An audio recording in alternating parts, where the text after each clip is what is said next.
began in healthy-looking pigs, months, perhaps years ago. A new coronavirus spread silently within herds. Gradually, farmers started getting sick. Infected people got a respiratory illness with symptoms ranging from mild flu-like signs to severe pneumonia. The sickest required intensive care. Many died.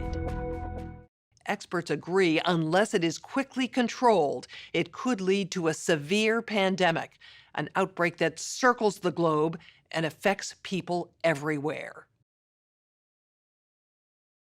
The mission of the Pandemic Emergency Board is to provide recommendations to deal with the major global challenges arising in response to an unfolding pandemic. The board is comprised of highly experienced leaders from business, public health, and civil society. We could be looking at double the number of cases in 1 week and 16 times as many in a month if we are not able to stop the spread. That would be on the order of 500,000 cases, and it would continue to rise exponentially. In 3 months, we could be approaching 10 million cases. We're at the start of what's looking like it will be a severe pandemic. And there are problems emerging that can only be solved by global business and governments working together.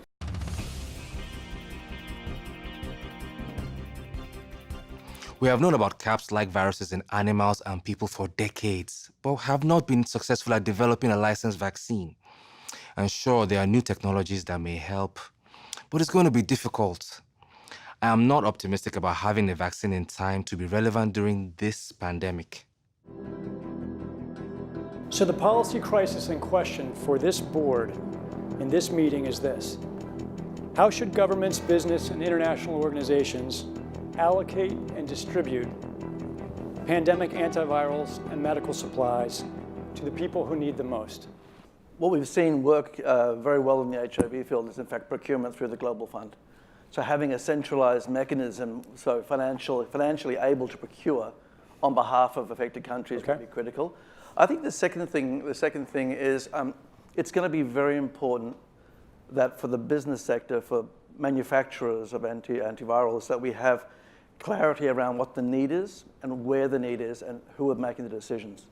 I think that given that the countries most affected are those that are low and middle income countries with unequal access to technology, to finances, the UN has a worldwide footprint, universally recognized, and universal membership.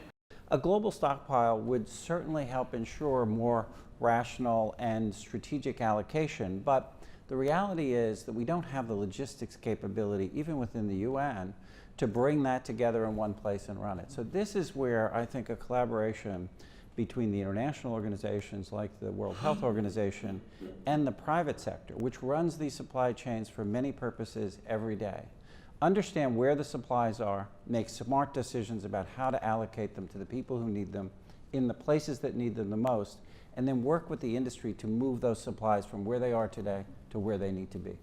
Just to underscore the point that cooperation among supply chain providers or businesses that have huge supply chains can add a lot of efficiency to the whole process. The question is, can you, through this international mechanism, really promote commitments to doing this as quickly as possible and give people a sense that actually if they contribute more, that they will have a better chance of protecting their own populations and their country's security and health. So to be completely clear, most of this production would already be committed in contracts. Yes. It is almost unheard of that people are producing product without having a forward commitment for the consumption of that product. So the first thing that needs to be done, because this is not something that the countries currently control, unless countries are going to bring about emergency situations and co-opt an existing supply chain. I think it's not likely, I agree, that countries are not going to buy countermeasure to put into a global supply without retaining a large portion of it for themselves.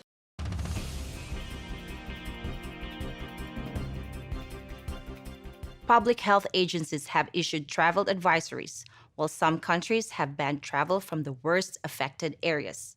As a result, the travel sector is taking a huge hit. Travel bookings are down 45%, and many flights have been canceled. A ripple effect is racing through the service sector. Governments that rely on travel and tourism as a large part of their economies are being hit particularly hard. How should national leaders, businesses, and international organizations balance the risk of worsening disease that would be caused by the continued movement of people around the world against the risks of profound economic consequence of travel and trade bans? If there's some sense that there's a UN institution that can do all of this, then I worry we're suffering from a delusional disorder on the power of the UN. It's really important to get those industries and their trade associations and an efficient leadership established, which is decentralized, but has a collective responsibility and accountability. And that needs to be supported by the public leadership. What is essential, what is non-essential travel, we have to clarify this. Otherwise, if we go down to 20% bookings over a long period, the company will run down. That's a fact.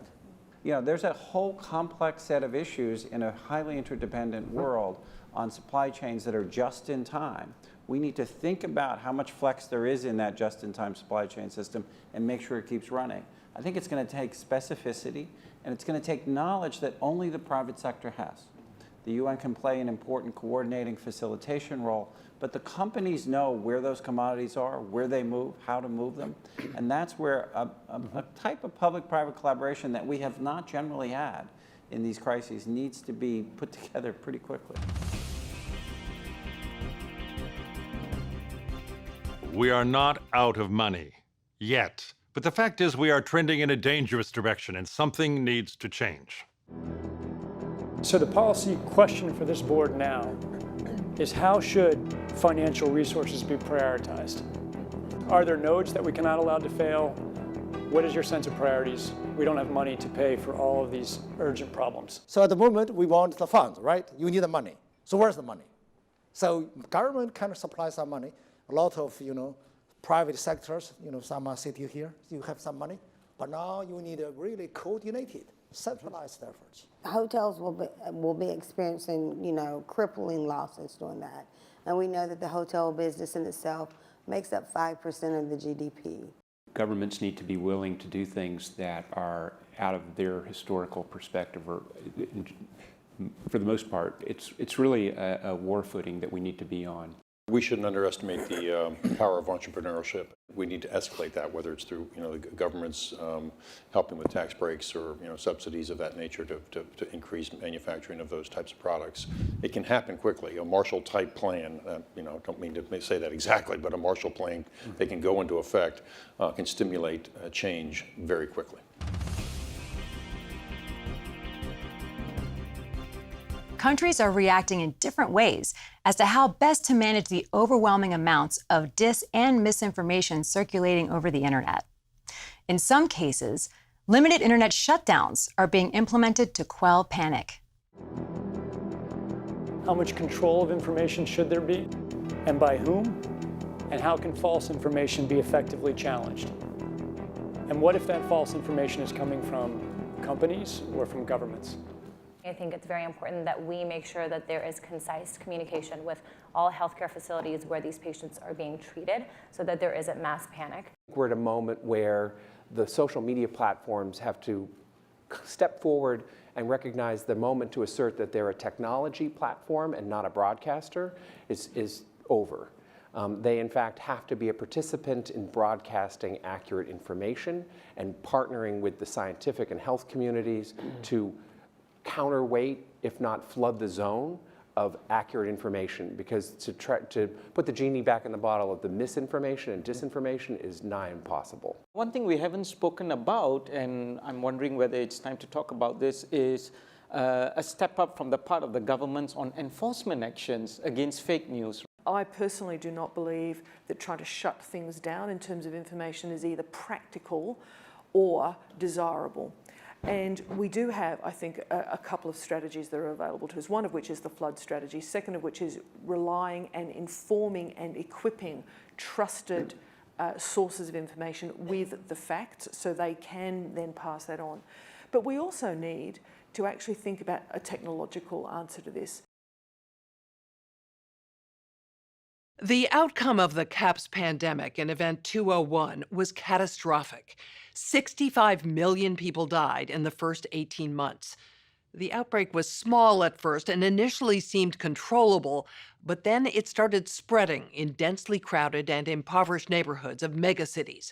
From that point on, the spread of the disease was explosive. Within 6 months, cases were occurring in nearly every country. The global economy was in a free fall. The GDP down 11%. Stock markets around the world plummeted between 20 and 40% and headed into a downward cycle of fear and low expectation. Businesses were not borrowing, banks were not lending. Everyone was just hoping to hunker down and weather the storm. Economists say the economic turmoil caused by such a pandemic will last for years, perhaps a decade.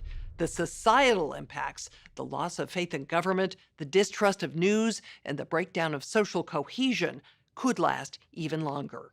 We have to ask, did this need to be so bad? Are there things we could have done in the 5 to 10 years leading up to the pandemic that would have lessened the catastrophic consequences? We believe the answer is yes. So, are we as a global community now finally ready to do the hard work needed to prepare for the next pandemic?